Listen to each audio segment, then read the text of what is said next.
Among all the prophets or prophetic books in the Old Testament, if you were to ask me which is your favorite prophets or prophetic book in the Old Testament, I would quickly say Isaiah. Yeah, Isaiah. Because Isaiah carries a heavy load for his country as well as for his people. He also very courageously speaks truth to power. Does it make sense? Yeah, he does. And then he helps us shift gear from just dwelling in our own misery, which we all tend to do that every once in a while, right? If my pile is bigger than yours, kind of, he helps shift the gear and then prepares us to see what is coming ahead, right? That's what Isaiah is. For unto us a child will be born. His name will be Mighty God, Everlasting Father. He just gives a very, very different trajectory. Not like this, but gives us this trajectory to anticipate something beautiful is going to happen.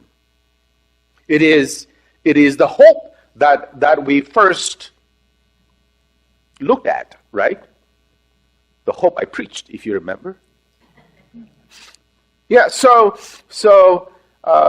he is a good pointer in the Midwest when we have heavy snows and you don't know where your driveway is, right? There's a reflector, a red reflector, right? You remember? You grew up and you don't know what it is. Yeah, I know. So let me tell you about reflector. Yeah, they're like road sign, little reflector. It's pretty dull, right, looking. But if you shine your light on the reflector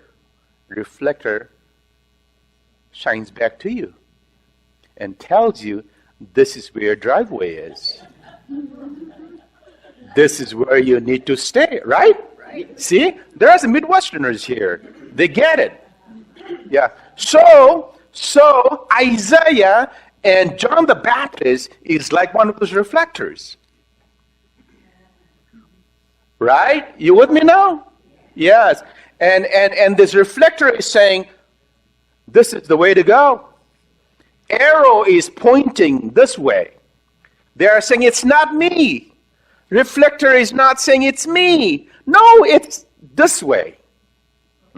You with me now? Okay. Non-Westerners, are you with me? Not Midwesterners? So that is what Isaiah is doing. So this book of Isaiah is named after a prophet whose name was Isaiah. You still with me? So Isaiah was a Hebrew prophet who lived about 700 years before Jesus was born. 700 years. Isaiah was born in Jerusalem, Israel. In Isaiah chapter 6, he tells us how he was called to prophetic ministry. Right? So you can go home and read Isaiah chapter 6, and it's a beautiful chapter that will just reveal to you who this courageous, compassionate prophet is. Okay, check that out. So every prophet in the Old Testament have a mission. God picked them, anointed them, and dispatched them with a certain message to stir either the complacent followers or rulers who are not being good. So prophets, every one of them had a mission. So I want to read to you the contextual reality where Isaiah was, right? Because God sees the contextual, historical reality and relevance, and then prophet is sent. And so I want to read to you from Britannica.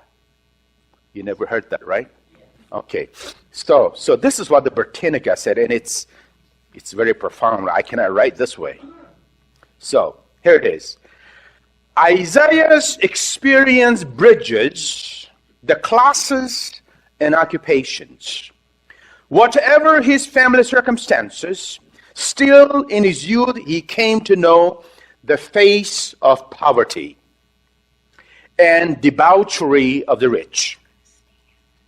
He was at home with the unprotected, the widowed and orphaned, with the dispossessed, homeless, landless, and with the resourceless victims of the moneyed man's court. He was also acquainted with the rapacious authors of the prevailing misery promulgated of discriminatory laws, venal judges, greedy land grabbers, fancy women thieving and carousing men of means, and irresponsible leaders, both civil and religious. In other words, he was intimately aware of the iniquities and inequities and evils of human society, which may have been no worse in Israel in 8th century BCE, and then many critics believed they were almost everywhere in the modern world. End of quote. It just seems like he was in our present 21st century reality, right? We probably notched up a little higher, and we see it everywhere. It is truly perpetuated in a very ungodly way. And so this is where Isaiah is.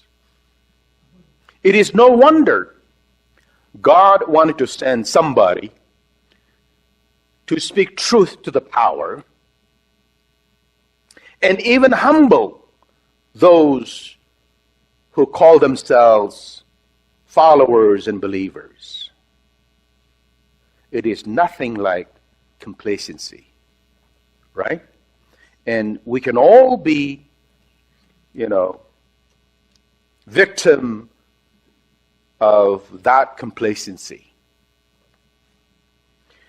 And so,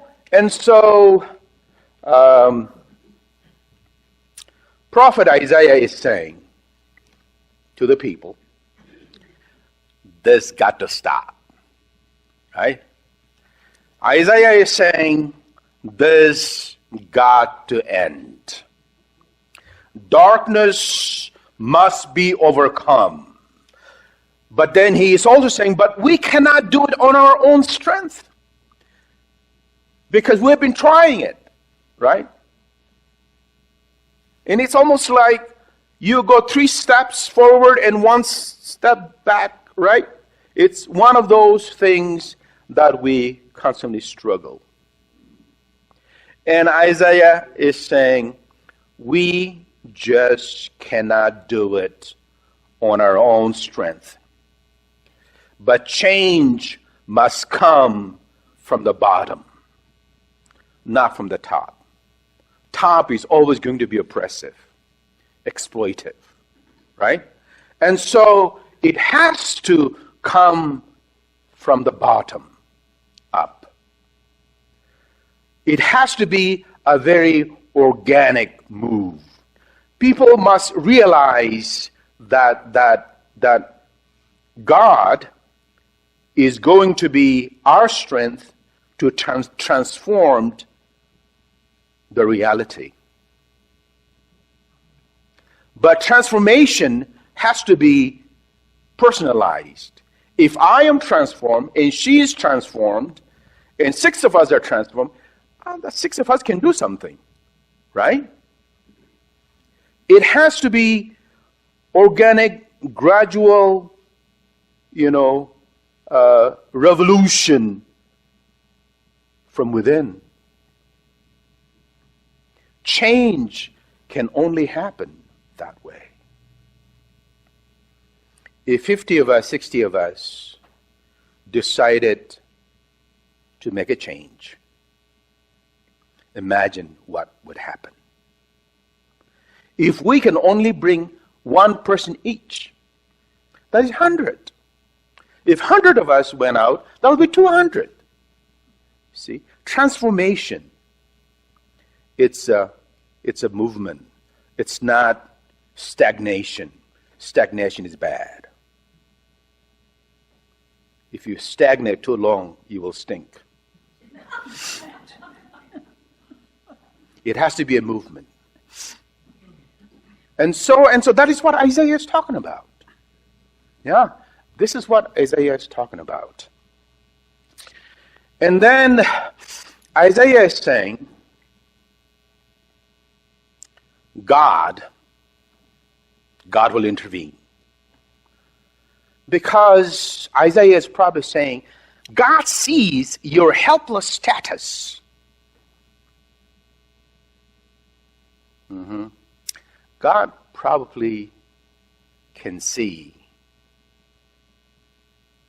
our misery. Like in the days of Exodus, when children of Israel were crying out to the heavens, right? Please help us. So Isaiah is saying, God will intervene. God have not forgotten you. And so Prophet Isaiah says, a shoot will grow from the stump of Jesse. A branch will sprout from his roots. The Lord's Spirit will rest upon him, a spirit of wisdom and understanding, a spirit of planning and strength, a spirit of knowledge and the fear of the Lord. He will judge the needy with righteousness and decide with equity. Ooh, wow.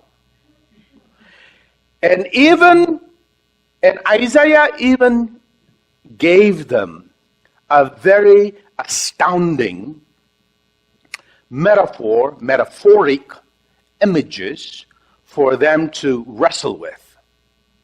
You want to hear that? Yeah, this is what Isaiah says.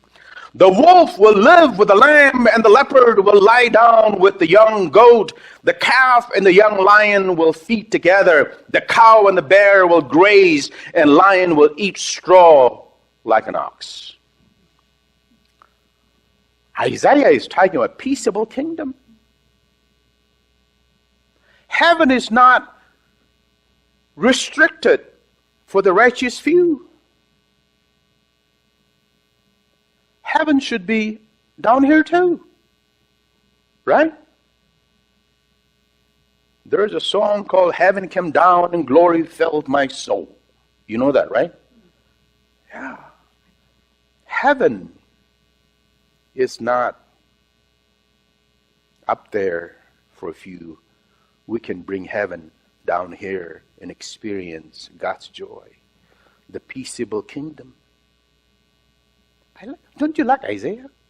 See? You know what I'm talking about? So Isaiah is basically saying, this is what God have in mind.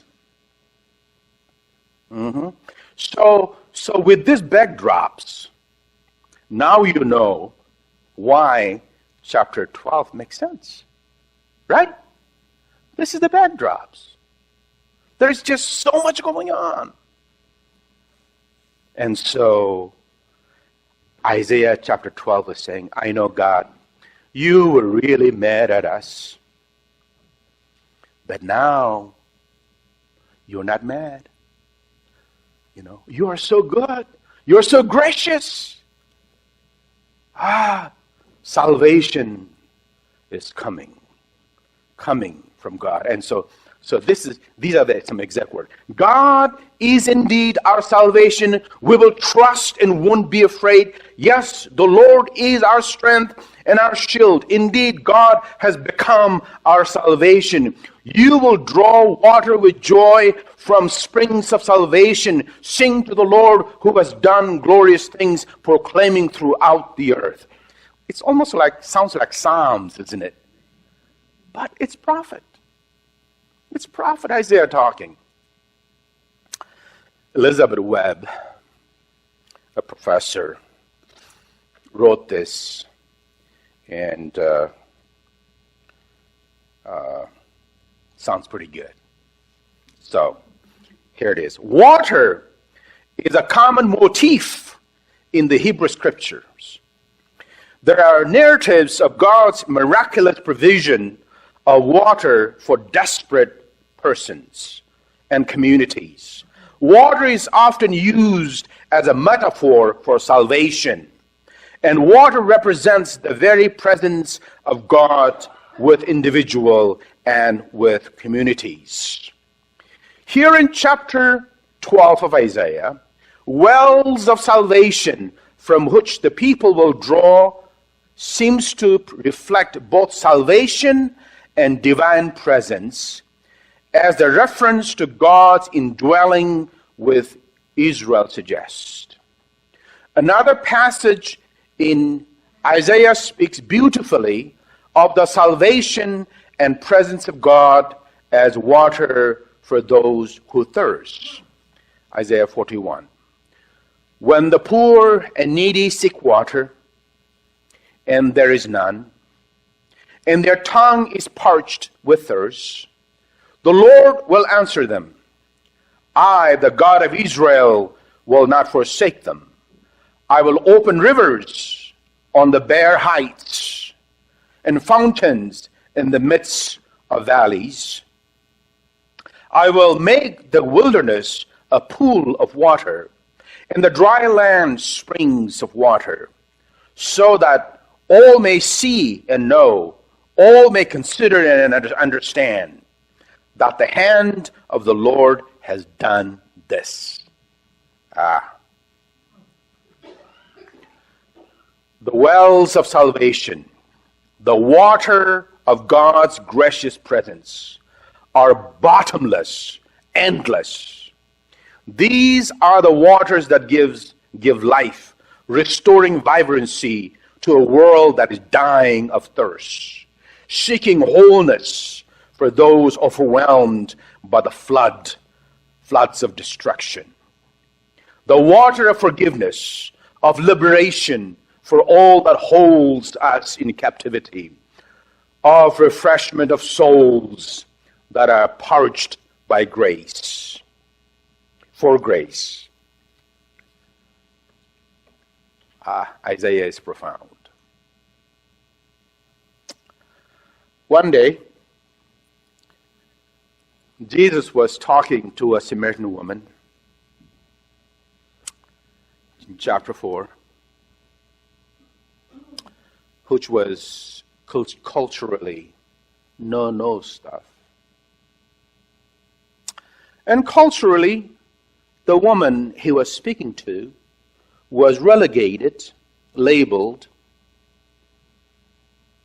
put out, shut out, no see, no hear, right? But Jesus did something radical. I think it's profoundly radical. He reached out to her, right? And spoke to her about God's salvation. He said, "This water that you are going to drink will make you thirsty. But the water that I am talking about, if you drink this, it'll be a well of springs within you." Jesus is talking about salvation. Unquenchable power of God will flow in you, within you, and through you. That's what good news is about.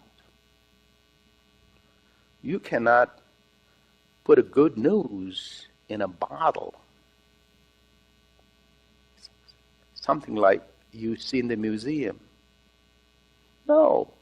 Good news is not a piece of museum artifact. It is about sharing and giving it away. That is what God is doing. That is what Isaiah is doing. And that is what we are trying to do as a church. You know? So, are you ready? Are you ready to encounter this guy called Messiah, who is coming to transform us? Not the world. It has to be transform us, and we can transform the world. Right? It has to start from us. If the good people don't become good, then what's the point? What's the goodness? Right? We cannot all sit here like a Dead Sea, you know. But we can be something wonderful, awesome, gracious, filled with compassion. Can you live with that? God bless us.